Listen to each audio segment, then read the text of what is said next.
Good evening, everyone, and welcome to our second annual Mosaico Navideño. We produced this for the first time 1 year ago. I'm James Reel, the Vice President of the Opera Guild of Southern Arizona, which is a group that raises money to help out the education and careers of opera students, mainly at the University of Arizona. I'm just the MC, I'm not the actual host. I'll introduce the host to you in just a moment, but first, in case you were rushing to get in, don't miss the wine and the vegetables and the cheese and the cupcakes and the cookies out there. We will have an intermission for you to have another chance at it. I should point out that the beverages may not be as chilled as you prefer because in this building, ice is not allowed.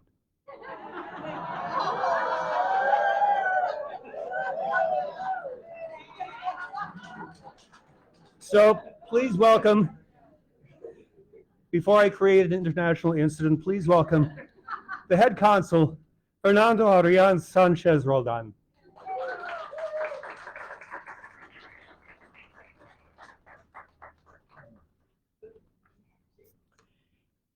Bienvenidas y bienvenidos todos al Consulado de México en Tucson. El día de hoy tenemos una celebración muy especial, como ya lo mencionaba nuestro presentador, titulada Mosaico Navideño. Yo soy Fernando Sánchez, cónsul de México en Tucson, y es un honor volver a cooperar con la Ópera de Tucson. Muchísimas gracias. En este evento que ya se ha vuelto una tradición, esperamos que lo disfruten. To everyone here and everyone joining us online, welcome to the Consulate of Mexico. My name is Fernando Sanchez. I'm the head consul. It is a truly honor for us to partner once again with the Opera Guild of Southern Arizona for this event. Thank you. This event has become an annual tradition for the community. We hope that you enjoy this as much as we do. And now it is my pleasure to turn the microphone over to Jess Barrera, who will be performing O Come, Emmanuel.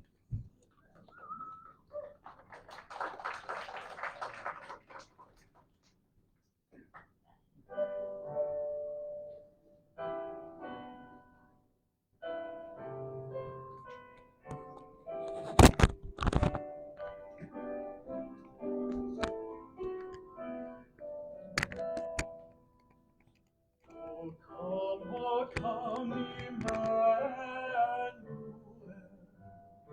and ransom captive Israel,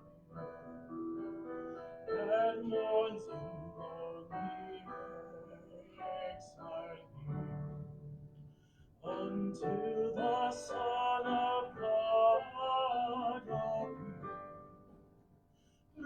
Rejoice, rejoice, Emmanuel shall come to thee, O Israel. Come, thou Key of David,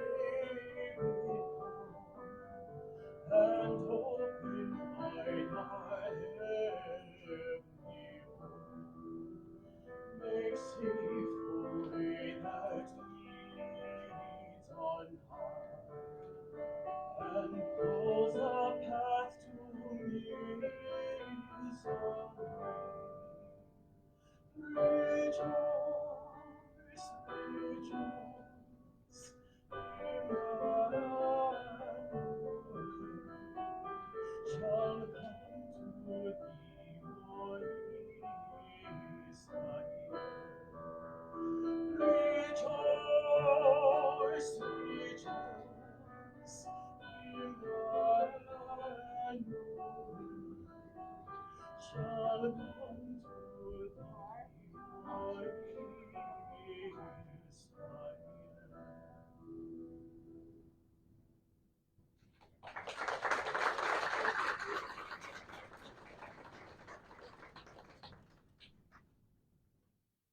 Thank you, Jess.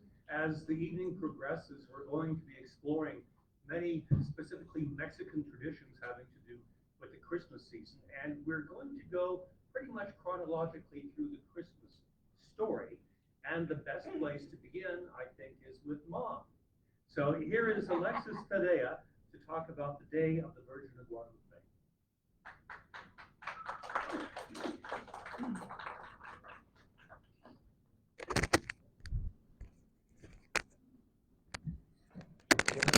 Quick moment.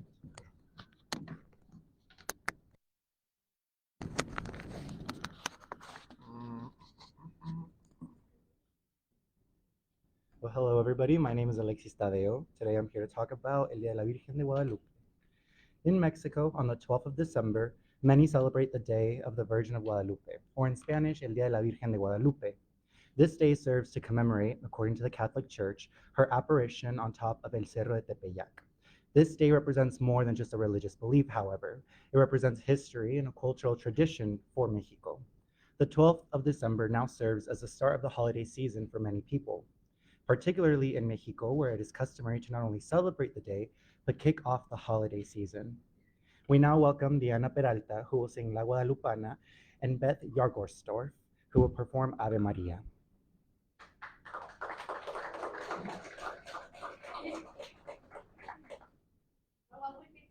Thank you so much.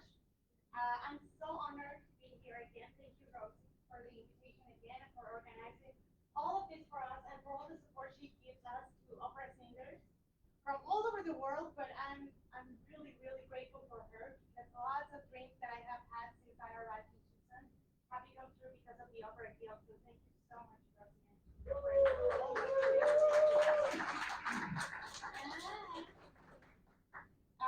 Yeah, so this is like a traditional song. I don't know if you any of you have been in Mexico or in Mexico City for tomorrow. Yes, tomorrow is like, along with the Day of the Mother, the May 10th and December 12th is like the country stops. Like everything is just for our mothers. So like you well said, it's for the mother. So from a week ago, lots of people from all over the country walk, drive, ride bicycles from everywhere just to be in the Basilica for tomorrow and to pray for the Virgin. It's a very spiritual and important thing for Mexicans all over the world. I mean, all over the world, yeah. Actually, I went to Jerusalem like 3 years ago, and they have a huge retablo, a painting of La Virgen de Guadalupe. So it's really, really important for the Mexican culture. And this song, is a peregrination that usually the people sing, that they narrate the story that happened with Juan Diego, the indigenous farmer who found the Virgin. The legend says that the Virgin saw him and told him to build her temple in that mountain in ese cerro. And that's why if you ever go to the Basilica, you can see like the old Basilica that is really, really nice and really cool. And you can just go up there and you'll find so many temples there, and the new one that is always cool. So it's a really great experience. So this is the procession of La Virgen de Guadalupe. You're welcome to sing with me if you know it. I know it has like 1,000 verses, but we're only gonna sing like 3. But yeah, if you know them, you're welcome to sing them with me.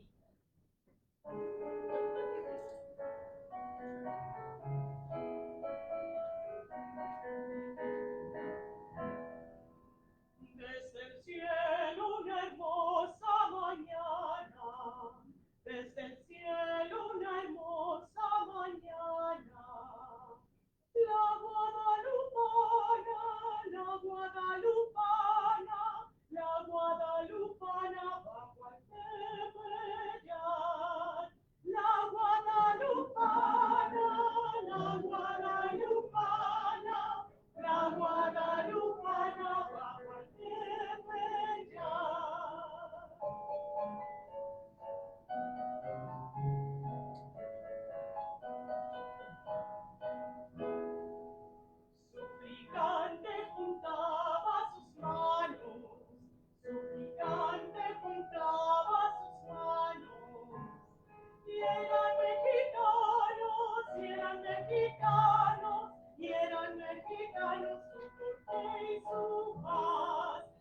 eran mexicanos, y eran mexicanos, y eran mexicanos, su norte y su paz.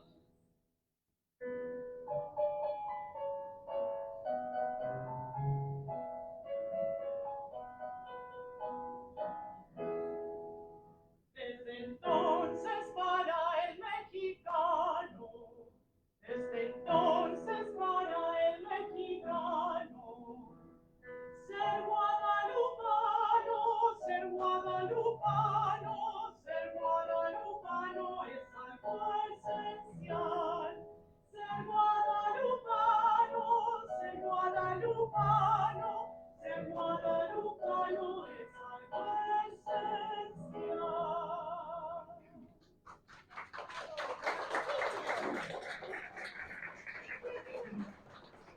Now you didn't do it like you got the doctoral, so yay.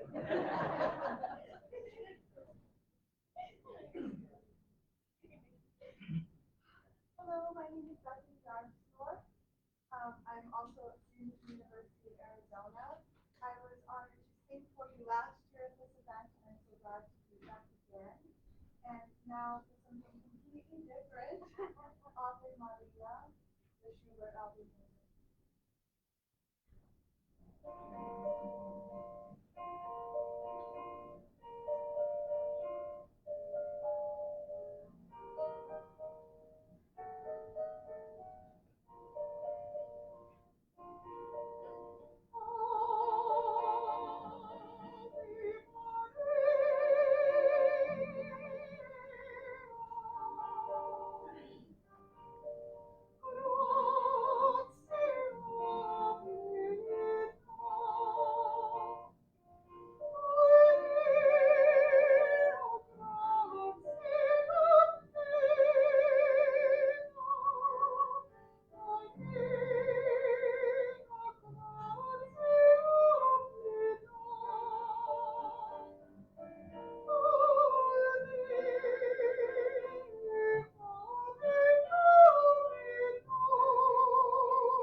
There's an element of Christmas decor you see everywhere in the United States, and a lot of people of the United States probably have no idea that it originated in Mexico.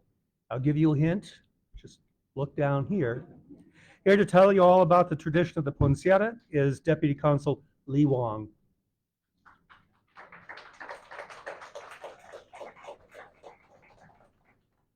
Good evening, everybody. Muy buenas noches. It's a pleasure to have you all here. We are really keen in making the Consulate of Mexico meeting point for the community. Realmente intentamos que el Consulado de México sea un espacio para que toda la comunidad pueda encontrarse. And particularly in the current times, it's really important for people to continue to be out there, to continue to enjoy themselves, to meet each other, and to simply continue to use public spaces. Así es que invitamos a toda la comunidad que nos ve, por supuesto a todas y a todos ustedes que son líderes en sus campos, a que pasen la voz, a que nuestra comunidad siga sintiendo que esta es su casa y que muchos lugares realmente aquí en la ciudad de Tucson tienen las puertas abiertas para todos y todos, y más en esta época decembrina que es muy significativa sin duda alguna para toda la comunidad mexicana.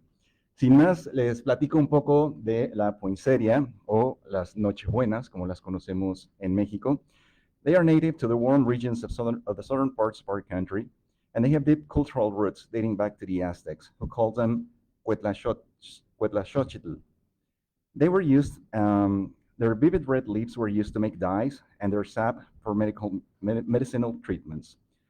When the Europeans arrived in the 16th century, they adopted the plant into their celebrations. In the 19th century, U.S. Ambassador Joint Poinsett encountered the plant in Mexico and introduced it to the United States, giving rise to its modern name and helping to spread its global popularity as a holiday symbol.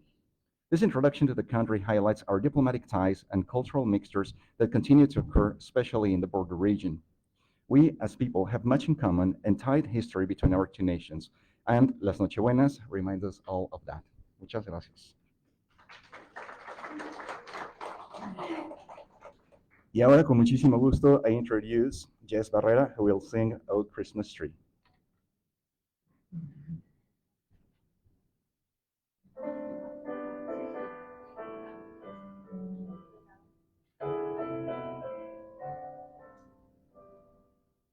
Oh Christmas tree, how lovely are your branches. Oh Christmas tree, how lovely are your branches. In beauty green will always grow through summer sun and winter snow. Oh Christmas tree, how lovely are your branches. Oh Christmas tree, your beauty green will teach me. Oh Christmas tree, your beauty green will teach me that hope and love will never be the way to joy and peace for me. Oh Christmas tree,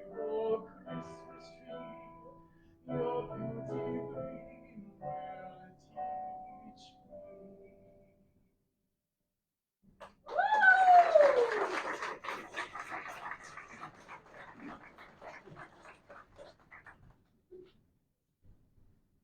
Thank you, Jess. We had to find some sort of plant-based song. There's not really a poinsettia song that's not a novelty song. So we keep looking, and someday we'll find one, but not quite yet. I'm going to tell you about a very old tradition, los villancicos. Today in Mexico, the word villancico essentially means Christmas carol. Pretty simple, straightforward. But its history is a lot more complicated than that. The rich tradition of Christmas carols in Mexico has its roots in colonial times, when Spanish missionaries were using music to spread the Christian faith among indigenous communities. They might not understand Spanish, and the missionaries didn't understand the local languages, but they could communicate through music. So the melodies accompanied lyrics that told the story of the birth of Jesus, and they merged with the rhythms and other elements of the native music, and that ultimately, through long detours, gave rise to the Mexican Christmas carols we have today. Now, the story actually begins in late 15th century Spain.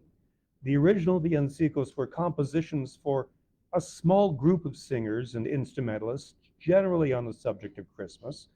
The style of the music even back in Spain was popular, but not the sort of solemn counterpoint you'd get in church. By the 17th century, villancicos were produced in enormous quantities as a spectacular form of sacred music appealing to a wide audience. If you want to grab the most people, put on a show, and that's what these were. It developed into a pretty large-scale composition, not a simple little carol. Often there were narrative or dramatic elements, sometimes including characters singing in dialect, emphasizing contrasting sonorities. Sometimes there would be little choirs, sometimes there would be solos. And there was a lot of disagreement at the time back in Spain about whether this was pop music or church music. And one theorist in particular criticized composers for introducing operatic-style arias and instruments like violins into sacred music, which was usually unaccompanied back then. So this Baroque era villancico was cultivated in Spain and Portugal and naturally made its way to the New World, and some offshoots developed over here. From the earliest mention of the villancico in Latin America in 1539 until about 1800, the genre was used for the same feasts as back in Spain. Religious institutions in Latin America went to great expense for the performance of villancicos. A lot of them included popular regional or dance elements associated with the many ethnic groups that were here first, texts in the local indigenous languages, even a few Aztec instruments got into the act. You can find a lot of these manuscripts at the cathedrals in Mexico City, Puebla, other places in Latin America. The villancicos were actually prohibited in church in 1765 because they were seen as getting too secular, but they continued to be performed outside of church into the 19th century. Since then, the word has come to mean simply Christmas carol, more or less. Mexican carols imbued with rich folklore, rooted in Catholic devotion. They resound everywhere, in the streets, in the squares, and homes. They all weave a unique atmosphere of celebration.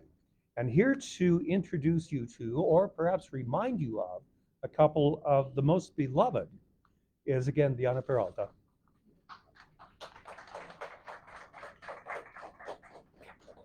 Thank you so much. And just for like curiosity, when I was back in Mexico, I worked for 10 years with the Ballet Folclórico de María Hernández. I don't know if you've seen it. They present sin interrupción en Bellas Artes todo el tiempo. Y en Navidad, in December, they have a special program in the Castillo de Chapultepec, open air. I don't know if you've seen it, but it's wonderful because it's exactly that. It's like the syncretism, of the Spanish carols, Spanish songs, with the traditional indigenous dances. So hacen una pastorela con cantos españoles y con bailes folclóricos indígenas de cada región. Entonces, si tienen la oportunidad de verlo alguna vez, es una cosa muy bonita. Y con música en vivo siempre, y mariachi, y es divino. Y bueno, estas canciones, the songs, if you were Mexicans in the 90s, like me, I look young, but I don't know. The songs with Pandora y con Tatiana. They're like mandatory to hear this song every year with Pandora and Tatiana. So those are the legal versions, the original versions of this song. Of course, they are not, but they are the ones that we all grew up with. So this is Pesenería, right? If you know the song, please sing along.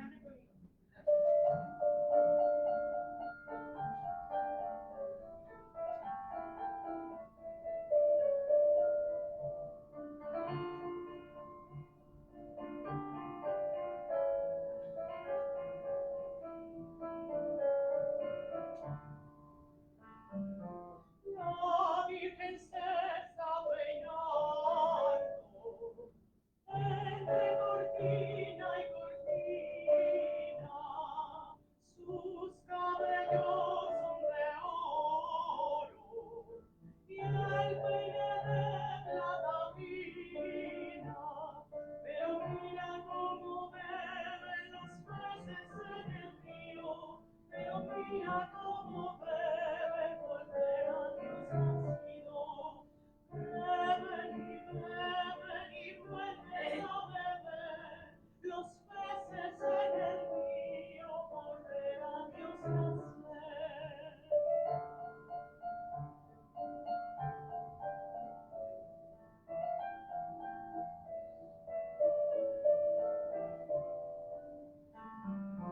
La Virgen lava pañales y los tiende en el romero, los pajarillos cantando y el romero floreciendo. Pero mira cómo beben los peces en el río, pero mira cómo beben porque a Dios nacido.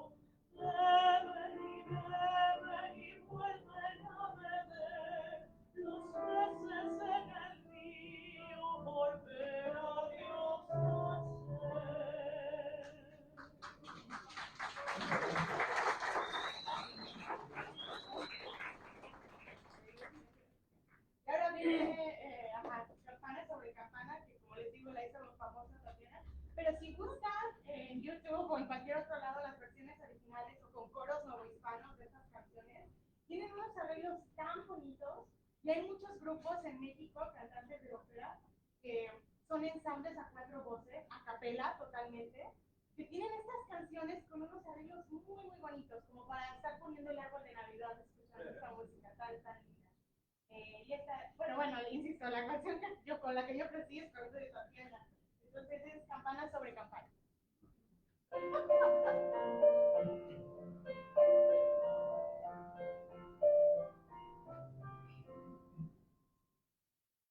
Campana sobre campana y sobre campana una, asómate a la ventana, verás al niño en la cuna, Belén, campanas de Belén, que los ángeles tocan, que nuevas me traen. Recogido tu rebaño, ¿a dónde vas, pastorcito? Voy a llevar al portal que son manteca y vino Belén, campanas de Belén, que los ángeles tocan, que nuevas me traen.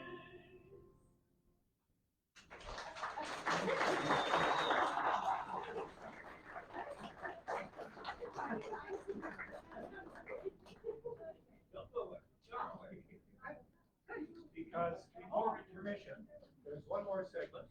Where is it? Diana's going to talk about hospitality.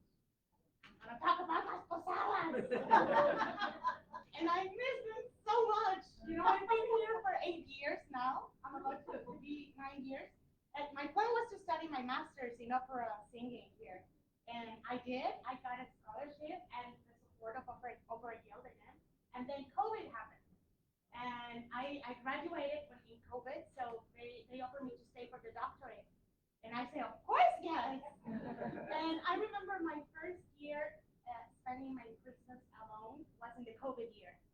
And imagine being from Mexico City, spending my first Christmas alone. It was like the most depressive thing with my cat. I mean, thank God for my cat. Really, it was my only time making dinner. I miss las posadas, you know, from coming from a place where I used to have 16 posadas, you know, that it's the tradition to have 16 before Christmas, to have none, you know, it's like being on my own. But it's okay. That makes you feel grateful when you have the opportunity to be among people that you love. But you know what I miss the most? I mean, of course, my family and everything, but the food. How can you deal with not having that food every time and having your mom or your grandma or everyone telling you you're full and no, just keep eating. You're not eating. So Las Posadas, it's a great tradition in Mexico all over because you go from house to house. You know, in all Latin America, they have similar traditions about this. You go from house to house to get along or to get united with people. But this is like a representation of Joseph, Mary, and the donkey before having the baby. And they go, you know the story, how they go every place to ask for a place to give birth. And nobody gives it to them until they get to al establo. So this is like, esa similitud de que van de casa en casa pidiendo posada precisamente. Entonces el canto representa que van a una casa, es hermoso porque una familia, parte de la familia se queda dentro, la otra parte afuera.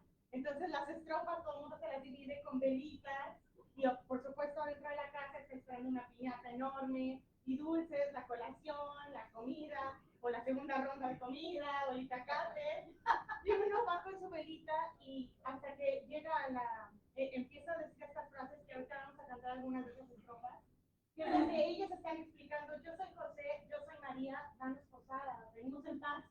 Y los otros dicen, no, yo no voy a confiar en nadie, I'm not trusting anyone, so I can let you in. Y los otros dicen, pero somos traemos al Hijo de Dios que está a punto de nacer. Hasta que los convencen. Igual que en la guadalupana hay como 20,000 verses, you know, hay como 20,000 estrofas, pero por lo regular se cantan de 4 a 8. Y ya cuando los dejan entrar, que la canción precisamente cambia el tono, cambia el modo y entren santos peregrinos, reciban este rincón. Aunque es pobre la morada, despite we're poor, se la doy de corazón. La doy de corazón. Y es justo, describe tan bien cómo es una familia mexicana, porque siempre somos así. Cuando llega alguien de fuera y más en estas fechas, siempre abrimos la puerta. Y siempre, como dice la frase, se le echa más agua a los frijoles y siempre todos caben y todos comemos. Y todos estamos ahí juntos y celebramos.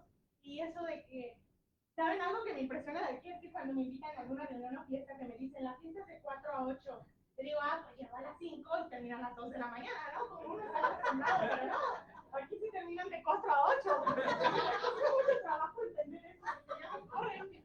Pero, y allá no, allá se termina como Vicente Fernández, hasta que la gente deja de aplaudir, hasta que la gente deja de disfrutar. Entonces, las posadas es una tradición tan bonita que sigue en muchos lugares en México, que a veces cierran calles, toda la calle completa con faroles, con piñata, toda la comunidad se junta para hacer una fiesta para todos.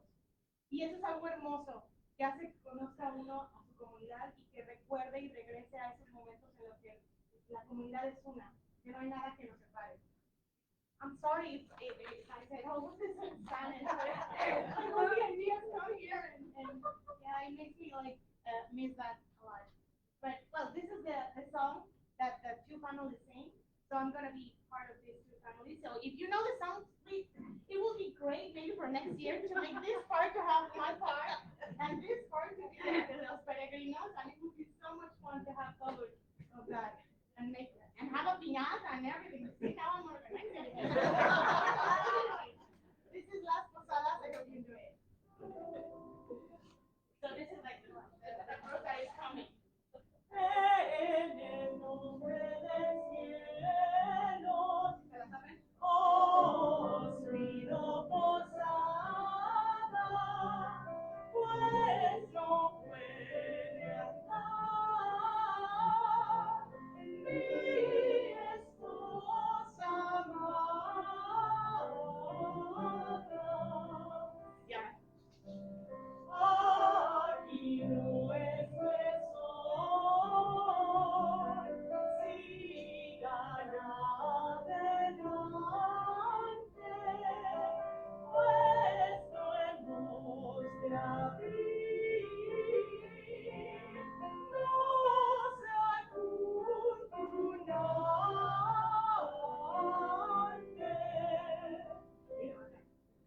Mi nombre es María, soy reina del cielo, mi madre seré del divino verbo.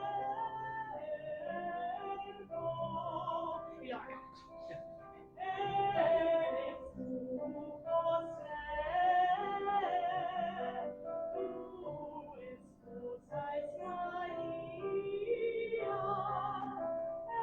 entren peregrinos, no los conocía.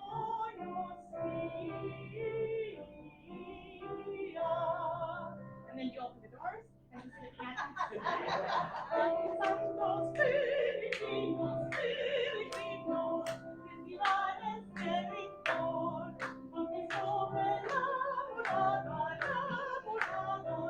os doy de corazón. Again. Entre santos peregrinos, peregrinos, festivales de rincón, aunque sobre la morada, os doy de corazón. And then comes, andale Juana, no te digas this, no me pegues en el just keep going because I don't like sounding that. But yeah, I hope one day you got the experience of Consulado. It's really, really fun. Thank you.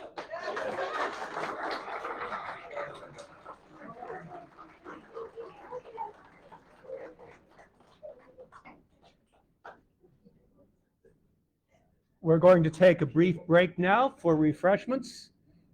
and then we'll be back with more.